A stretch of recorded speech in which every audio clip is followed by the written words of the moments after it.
Good morning, everyone. I think I'm unmuted, so shout at me if I'm not.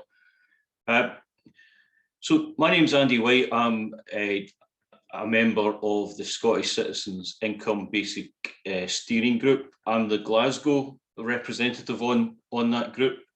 So it seems appropriate that, given that we're virtually in Glasgow, that I welcome you to our great city as part of my opening remarks, and hopefully if you're not already here or visited, hopefully you'll get a chance to visit at some point in time. It's a wee bit overcast this morning, but with a wee jumper and a rain jacket, you would be good to go. This morning I'll give you information about what we did as a steering group, who we are, the model we explored in relation to basic income. I'll also give a whistle-stop tour of our benefit system and the devolution in relation to the social security powers in Scotland and what's reserved at the UK. Cover the complexity of basic income, the potential detriment to those in lowest income, and give a wee bit more information about what our recommendations are. To be honest, the 15 to 20 minutes time for this presentation is news to me, so I better crack on with the presentation.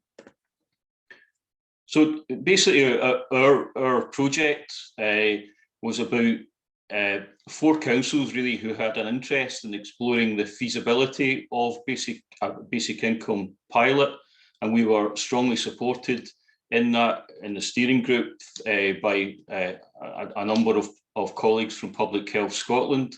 The Scottish Government funded the feasibility.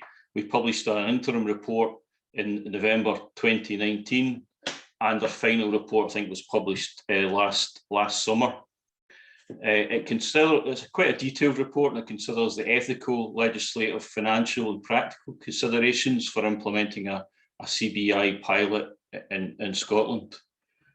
And our model design, well, the steering group developed a model that looked at a CBI pilot and completed an valuability assessment to consider the ways in which a pilot could be evaluated. The pilot would aim to understand the impact of CBI on poverty, child poverty, unemployment, health and financial well-being, and also the experience of the social security system. A robust pilot evaluation could also deliver information that would allow us to assess the impact of CBI on a person's behaviour, community level outcomes that could come from it, and allow the testing of design and implementation features of any model in relation to basic income, and of course stimulate further policy debate in relation to CBI. My main focus, though, of course, is to look at how a CBI or a basic income would interact with the benefit system, with an eye on avoiding detriment to those on lowest income. To avoid detriment, well, what we would have to do with a basic income pilot is engage with the current social security system, and that's quite a complex system. It's a complex system in most countries, and Scotland and the UK is no different. But living in Scotland means that there are 2 governments responsible for the social security system, the UK government and the Scottish government. And as part of the devolution settlement from the UK Parliament, some social security powers are now the responsibility of the Scottish Parliament.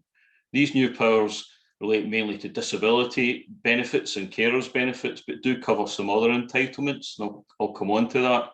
And it's further complicated by the fact that the devolved disability benefits are still currently being run by the UK DWP, and the target date for full devolution is 2025. The main complexity, however, is that most working age benefits remain reserved at Westminster, and it's the Scottish Government that are looking to pilot basic income. So one government with one policy and another government with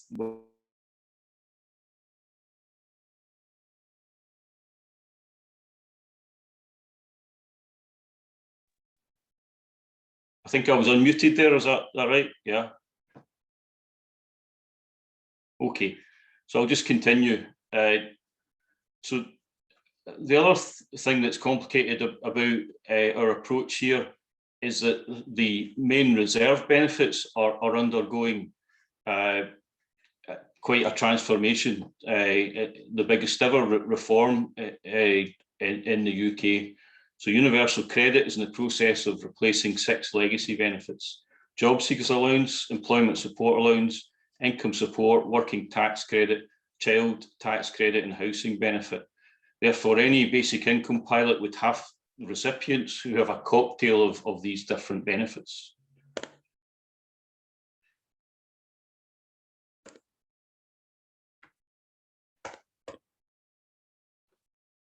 Also, in relation to the complexity, we have to engage with 5 different agencies that provide benefits, both on behalf of the UK government and the Scottish government. So we have the Department of Work and Pensions, who provide most of the benefits on behalf of the UK, HM Revenue and Customs, who provide working tax credits and child tax credits, child benefit and guardians allowance, the Pension Service, which provides state pension and pension credit, local authorities, which provide really as acting as an agency for national government housing benefit for the UK government, council tax reduction, discretionary housing payments, and the Scottish Welfare Fund on behalf of the Scottish government. And we have the new Social Security Scotland agency, which is the agency responsible for the new devolved benefits and any additional ones that come from further consideration of what we want to do in Scotland. Also, so I think it's appropriate to just quickly mention the devolution settlement. So the devolution settlement was the settlement that set up the Scottish Parliament, and that was defined in 1998 about what powers the Scottish Parliament should have under the Scotland Act. Initially, there was little in the way of social security powers. There's some small chunks of benefit. For example, the social fund was devolved and discretionary housing payments. And then in 2016, the Scotland Act devolved a package of security powers with 10 exceptions, setting out new powers that includes disability and carers benefits. Exception 5 of that act allows for any reserve benefits to be topped up. Exception 10 allows for the creation of new benefits apart from pensions, not allowed to touch pensions. Interestingly, the 1998 Act states a clear intention that conditionality would remain reserved to the UK government, and the Scottish government would not be able to make changes for reserve benefits in relation to sanctions associated with that conditionality. The current Scottish benefits are Best Start grants, Best Start food, carers allowance supplement, child winter heating assistance, funeral support payment, job start payment, Scottish child payments, young carers grant, and the new Scottish disability assistance, which is just coming on stream, and also the Scottish carers assistance. Clearly, that's just a list of benefits, but it gives you an indication of the volume or the numbers that are associated with Scottish benefits. In relation to the UK reserve benefits, well, there are a bigger number. So the universal credit, working and child tax credits, income-related job seekers allowance, contributory or new style job seekers allowance, income-related employment support allowance, contributory or new style employment support allowance, income support, pension credit, child benefit, housing benefit, guardians allowance, bereavement support payment, and state pension. So again, it's just a list of the benefits, but an indication to you of the numbers of benefits and who has responsibility for the delivery of those benefits. So it's a complex system with a range of entitlements. It's complex because the payments are not universal or unconditional, but it's also complex because it tries to address additional need.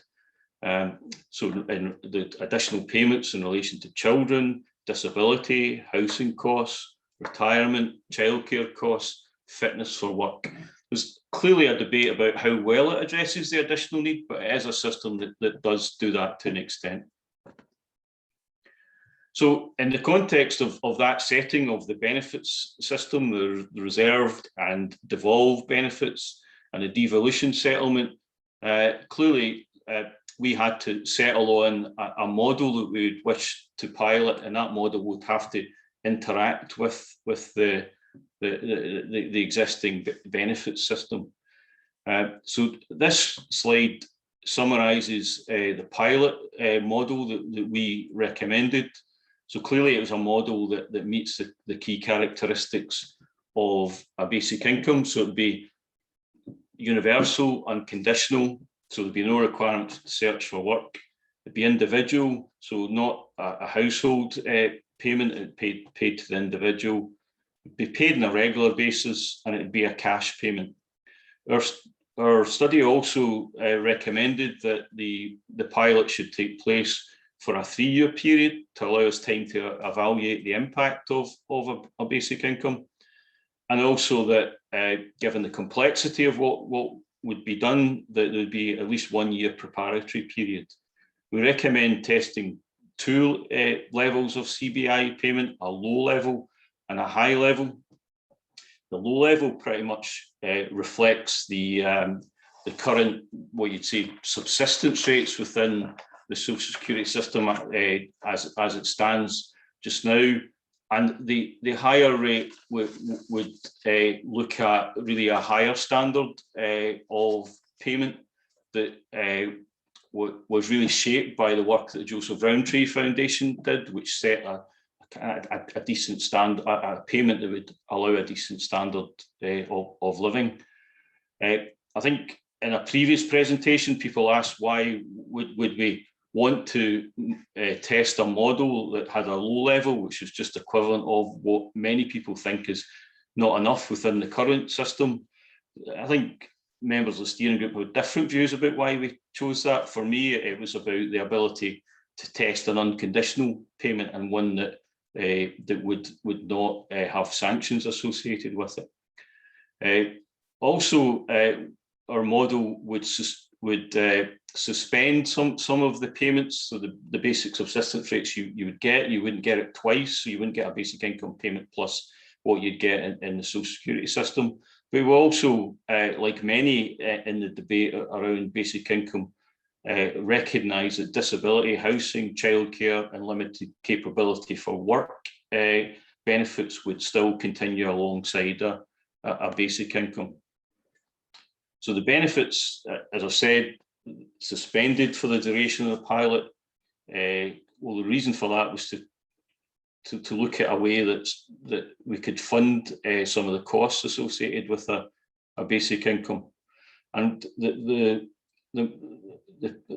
benefits that we suggest are suspended are reasonably defined as the basic subsistence rates. They are more accurately described though as entitlements, as they are elements or premiums within a wider benefit. And unfortunately, that adds to the complexity, as it requires a system that switches off some entitlements and keeps on others. We're very keen to make sure that we've properly mapped out all the issues that could lead to detriment and ensure that they were tackled in relation to any pilot. So participants who are vulnerable or on low income should not experience detriment. We believe that access to premiums and elements within the benefit system should continue. And some benefits that people are currently on make a contribution to national insurance credits, which would then define the level of your pension in the future.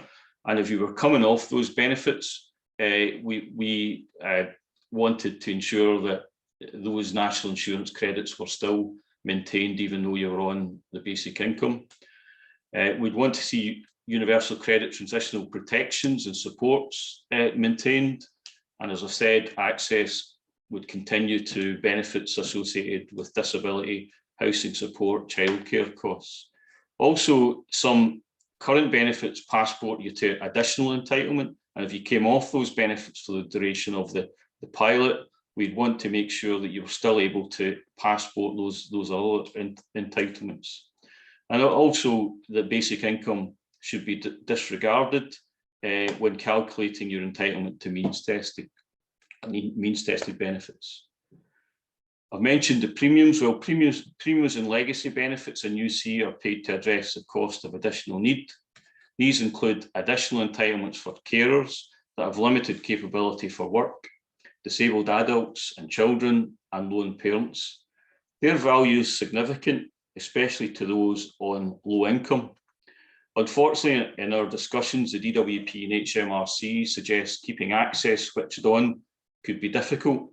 And this is a real issue for the feasibility of basic income, as trying to replicate them in a universal payment is likely to be cost prohibitive. And of course, IT systems frequently let us down in relation to getting the money into people's pockets. And unfortunately, the IT systems that are used lack flexibility that allow those premiums to continue to be paid in the way that we would like it to be done.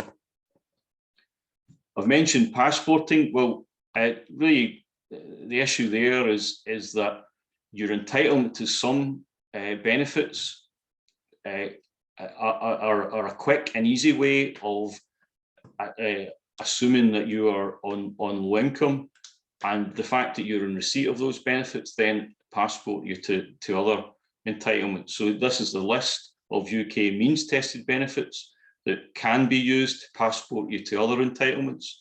And obviously within that list, a basic income is not there, but would a basic income be an indication that you are on low income? And of course, we know that the answer to that is no. So we need to find a way that would continue to have an easy and quick way to passporting you to other entitlements. So passporting you to what? Well, here's some examples of what those benefits would passport you to. So it can passport you to other benefits. So for example, if you're on pension credit, then you would get passported to full entitlement of housing benefit and also council tax reduction. Passport you to discretionary housing payments, Scottish Welfare Fund crisis grants. Most income related Scottish benefits you'd be passported on to if you were in receipt of the benefits in the previous slide.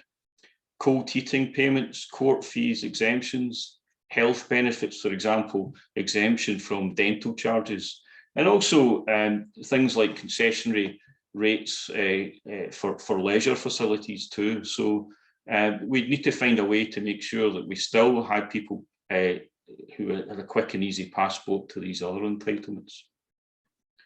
The issue of conditionality and sanctions are, of course, very important in relation to basic income, and one of them, I think, a major attraction to the policy is the potential that it would be able to remove conditionality and sanctions.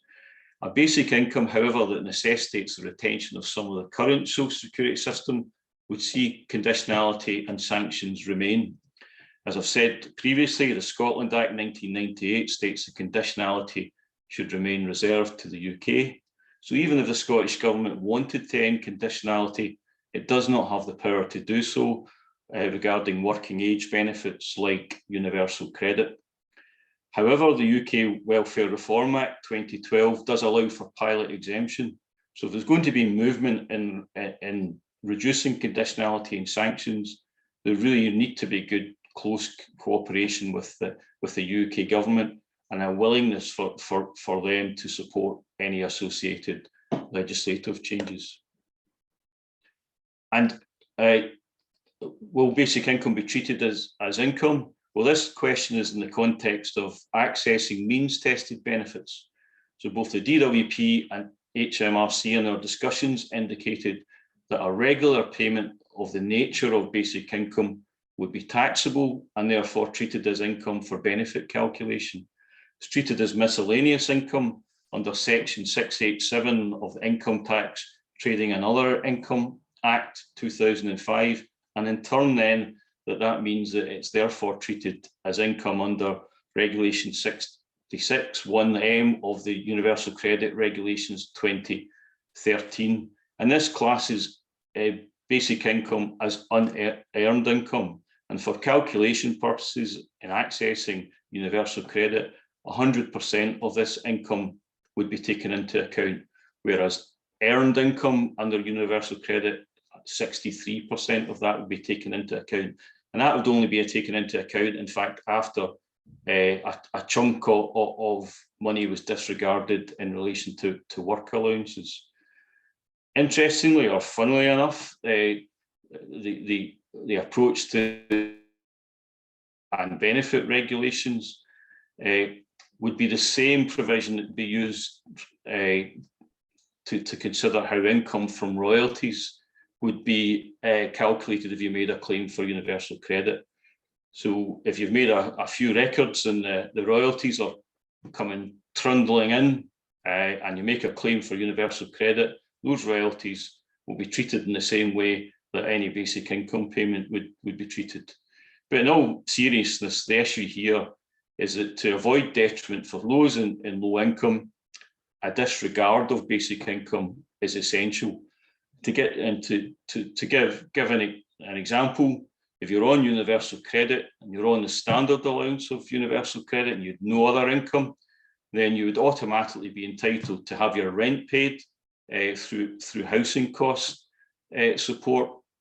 But then if you then get a basic income payment, and that is taken into the calculation at 100%, then what it could potentially do, depending on the level of basic income, is kick you out of universal credit and therefore at the same time end the support that you're getting for your housing costs and put you in a situation where you possibly could end up in rent arrears. So you can see that how basic income is treated in relation to income is very important. Housing costs, well, it's not recommended that a basic income payment would cover housing costs. The current route to this support would require a valid claim for universal credit that includes housing costs as part of the application. Those with low income and who are on legacy benefits and not universal credit or pension credit would likely already be in receipt of housing benefit. So there are two ways to get support to pay your rent, and that is universal credit or housing benefit. So if housing costs were not included in the basic income, then the basic income would have to engage and interact with these two benefits. Childcare, retaining access to support with childcare costs are essential. The level of support provided would be cost prohibitive to replicate within a universal basic income payment. And again, the route to these payments are through benefits, so through universal credit and working tax credits. And working tax credit can meet up to 70% of the costs of your childcare, and universal credit can meet up to 85% of the costs. So risking access to this type of support could act as a major barrier for work. And disability benefits, well, there's strong support for the view that disability benefits would stand alone from a basic income, but significant reform is required. So under devolution, the DWP, disability benefits, attendance allowance, personal independence payment, and disability living allowance for children will become the full responsibility of the Scottish Parliament by 2025. These will be known as pension age disability assistance, adult disability benefit, and child disability payment. So I think in Scotland, in relation to a better system of disability benefits that would address some of the concerns of many disabled people, there's good potential here, because already there's been some welcome reforms around terminal illness, a ban on the private sector doing medical assessments, and an agenda focused on dignity, respect and fairness. All this at a very early stage, as the Scottish Parliament have just taken on the responsibility for these disability benefits, but clearly a moving policy area there that could address some concerns. The other thing to say is that our work didn't look at how the new Scottish child payment the Scottish Government are introducing would interact with a basic income, because it was a new policy just recently announced. It's continuing at a pace now, but it's really just to say that Scotland are in the process of introducing new benefits and potentially considering additional benefits. So any approach to piloting a basic income would have to continue to have an eye on and continue in these new developments and see how those on low income with the introduction of a basic income. Our findings are clear that there has to be real meaningful engagement with the HMRC and the DWP, and a range of issues have to be addressed. Clearly, there are legal and technical assessments required of the model and the delivery vehicle and how that would interact with the benefits system. The position about how a basic income would be treated as income and benefit purposes, the options and requirements to facilitate the switching off of the benefits that I've mentioned, and also the issue of conditionality. And I think a real effort at mapping out all the potential detriment and identifying potential solutions. And finally, the issue of pensions is a complicated issue. People have different levels of entitlement in relation to pensions, and if there's one level of basic income that's set for those of pension age, there's real potential for detriment around that. So again, mapping out that potential detriment and identifying solutions. So the further main actions for interaction, well, there has to be a challenge to remain true to the basic income characteristics, given the need to interact with other benefits. Basic income payments should be considered to be unearned income for universal purposes. So we need to look at that pound for pound reduction in any UC entitlement. Additional financial assistance through the premiums could be put at risk, and we wouldn't see need addressed in the way that it currently is. And the conditionality, again, as I've said, has to be addressed as well. Our overall assessment of the feasibility is that primary legislation and regulation changes would be complex and time consuming. We need full collaboration with the DWP and HMRC. We're going to understand and overcome the challenges. Clearly, there's scope to get rid of some of these challenges if we decided to go forward with a model that didn't look at the full characteristics of basic income. But for us, that was not an option. Our job was to look at how we could test those full characteristics in a Scottish context. And clearly, from what I've said, there has to be political will across all tiers of government because of the devolved benefits and the reserved benefits of if any of these challenges are going to be overcome. What are the lessons for a full basic income scheme in Scotland? Because clearly we're looking at a pilot of a basic income. We weren't looking at the full rollout of it. I think totaling the complete range of entitlements to set the basic level of income is clearly cost prohibitive. Most, if not every, proposed scheme keeps large elements of the social security system, at least as a transition. Therefore, disability benefits, housing support, limited capability for work, childcare costs, and support from the social security system would remain going forward. The process to access these entitlements will also therefore remain. So we would see a continuation of means testing, of disability assessments and conditionality.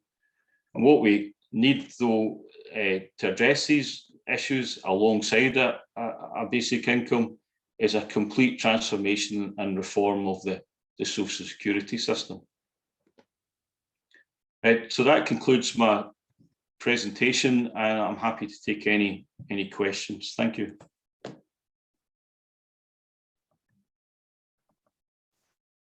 That's great. Thank you very much. I was just going to throw over the floor to questions, Andy, because we don't have the Q&A app working in the Hoover.